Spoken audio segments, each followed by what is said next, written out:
Hey, welcome back to the Guillemot Kayaks Workshop. I'm Nick Shada, and in this episode we're building a strip-built Petrel. The Petrel's a 17-foot long sea kayak suitable for rough water paddling or exploring lakes and whatever you want to use it for.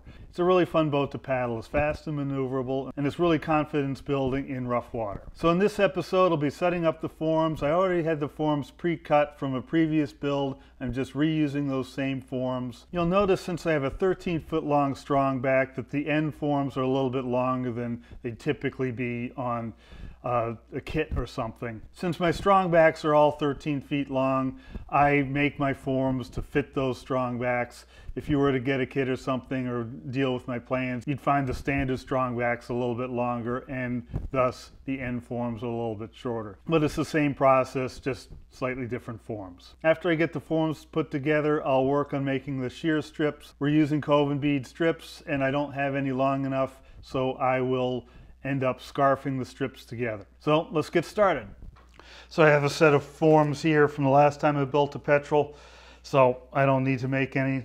Looks like I didn't have the CNC machine when I last built the Petrel, so we'll just break these out and string them on the strongback.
inner stems installed. I got the strongback ready to work here. I've got some little workbenches on either side of the strongback that I can work on strips on. So I'm ready to start installing strips. So the first thing I need to do is the shear strip. This is a 17-foot kayak, and the longest strips I have are 17 feet, pretty much exactly. And if you follow the shear along here, since it's curved, a 17-foot kayak has a shear that's a little bit longer than 17 feet. Not a big deal. So what I'm going to do is I'm going to scarf together a couple strips to make a long strip for the shear strip. I like to scarf the shear strip together so I have something that bends in a nice fair curve. And I also want to select a strip that I think will look nice along the shear line. That's sort of a point that attracts the eye. My plan is to put a pinstripe along the shear line. So what I want to do is choose a dark strip so when I put the pinstripe there, there's the most contrast between the pinstripe and the wood at that location. So I'm just going to look through my stack of strips here, find some strips that are reasonably dark, pull them out, see what we got. So I've got 3 strips here that are quite dark. I'm just inspecting the strips and I see that this strip, the plane sort of gouged into it a little bit, so it's a little bit narrow here, a little bit thin. So I'm just going to cut that bit off. And then just look down the length, make sure everything else is good about them.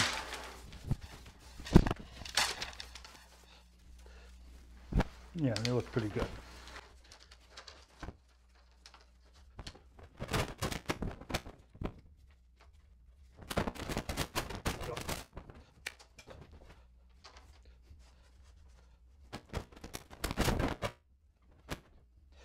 These strips started out as 16 footers, so I'm just going to take one of them, cut 2-foot sections off of it that I can scarf onto the ends of the 16 footers, and that way I'll have something around 18 feet, which should be plenty to reach the end here. So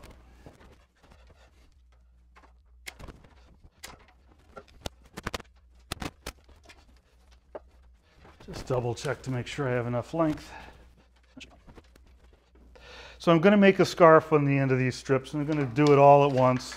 I'm going to do it all with hand tools.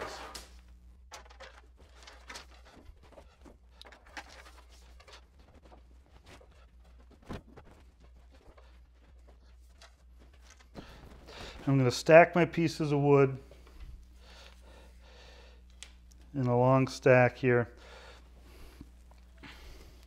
and I'm going to stagger each end back an inch or so. So I have a stack here, everything staggered back about an inch or so. Just try and make it a fairly uniform stagger. And the beads and coves are all on the same side on all those strips. And I'm just going to put some scrap strips as the bottom layer and also as the top layer.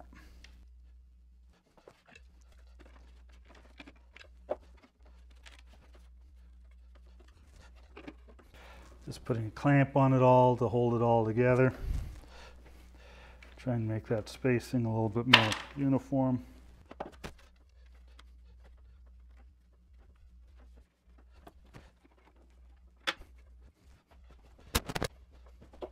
I want to set the end of this one just at the end of my workbench there.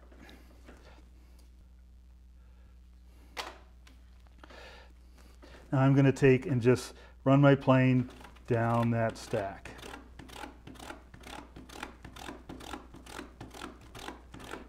So I have stairs here.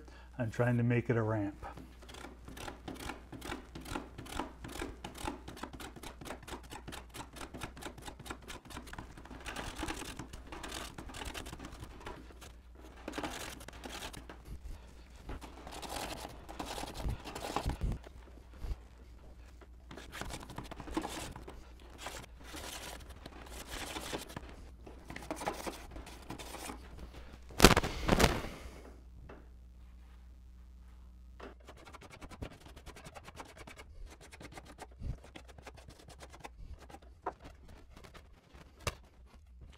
This requires a good sharp plane, so if your cedar is not cutting well,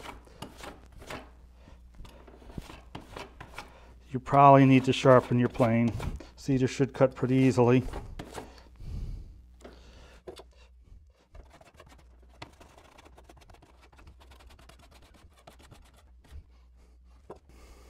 So you want these ends pretty close to square. Doesn't matter if it's perfect. This isn't that critical, a joint.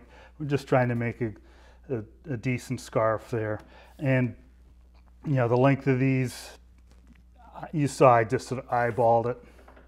But if you do it in a stack like this and just take this piece and flip it over and join it to that piece, since you did it together, the slope should match up pretty well.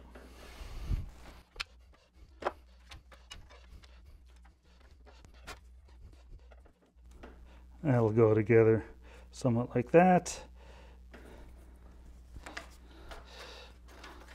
And this one will go together somewhat like that. So that should be decent. Not perfect, but decent. I'm going to glue these joints with super glue. I have found that super glue is nice in that it's quick, but on the end grain of wood like this, it doesn't stick all that well the first time over. So what I do is I put some glue on it, spread that around,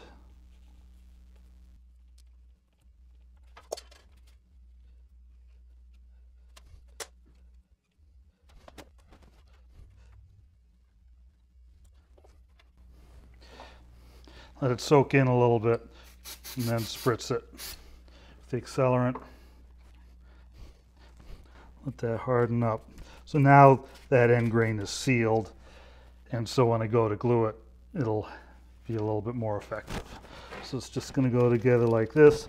I want to make sure when I put it together that it's straight, doesn't have a kink in it. So I'll put glue on here. Spray the other piece with accelerant.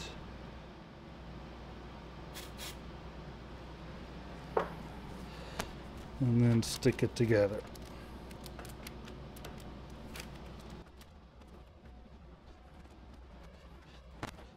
Likewise with the next piece.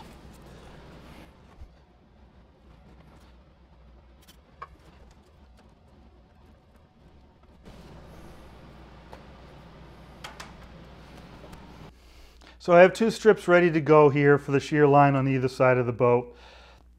And they're going to go right here, which is also the part line. So the deck and hull will get joined together at the shear line or part line.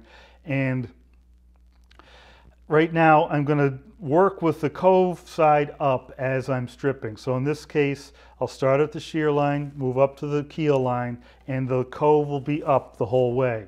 When I flip the forms over to work on the deck, I will then be working with the cove up again.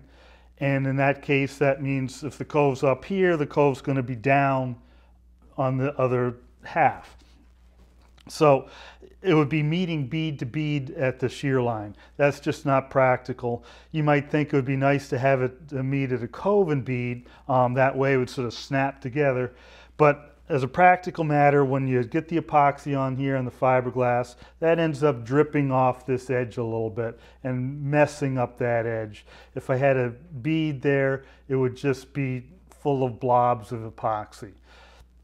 And that's not practical to deal with, and it's almost impossible to get that cleaned up, and it's just a mess. So what I do is I cut the bead off, and that way it's going to be essentially a flat edge where it meets at the part line or the shear line. So I'm just going to take these to the table saw, cut the bead off, and then I'll be ready to use them. So I'll set the table saw up here such that I cut the bead right off, and it's kind of an arbitrary width, whatever's enough to cut that bead completely off.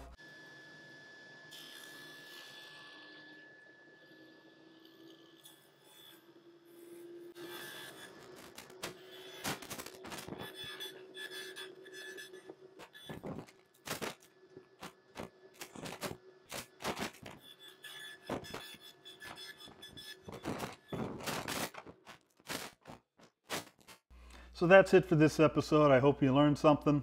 I support these videos by selling plans. For example, the plans for the Petrel that I'm building here are available on my website. I've got all the plans for all my other designs. I've also got my Robo Bevel tool, which, by the way, I won't be using in this build too much. And I've got t-shirts, etc. So that's one way you can support these videos. Otherwise, just liking and sharing and subscribing to my channel here really helps a lot. And if you're really into direct support of these videos, head over to my Patreon site where you can chip in for direct support and really help me produce all these videos. So until next time, thanks a lot and happy paddling.